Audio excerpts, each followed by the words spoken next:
Las dos Américas están físicamente conectadas, pero están divididas en cuanto a sus relaciones. Es fácil irse de Estados Unidos para ir en Argentina o México, pero lo contrario es muy complicado. Los Estados Unidos están muy cerrados, necesitas un pasaporte clásico y un visa que puede ser muy complicado obtener dependiendo del país donde viene.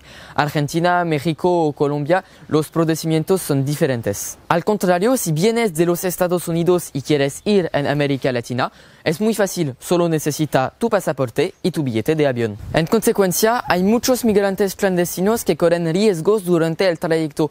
Utilizan la Bestia, que es el tren peligroso que atraviesa México a Estados Unidos. Además, el presidente actual, Donald Trump, quiere construir un gran muro para evitar que los mexicanos puedan venir en los Estados Unidos.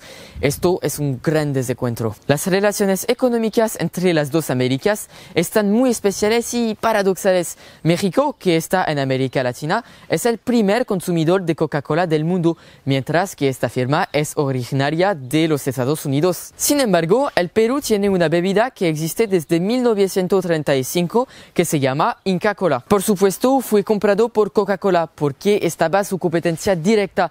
Si no puedes con él, únete a él. Un otro ejemplo muy especial es el caso de Hialeah, una ciudad de los Estados Unidos donde solo 6% de la población habla el inglés y el 90% de la población habla solo español. En conclusión, las dos Américas están divididas no solamente por una frontera, pero también a causa de sus relaciones que son muy tensas. Suscríbete a mi canal YouTube.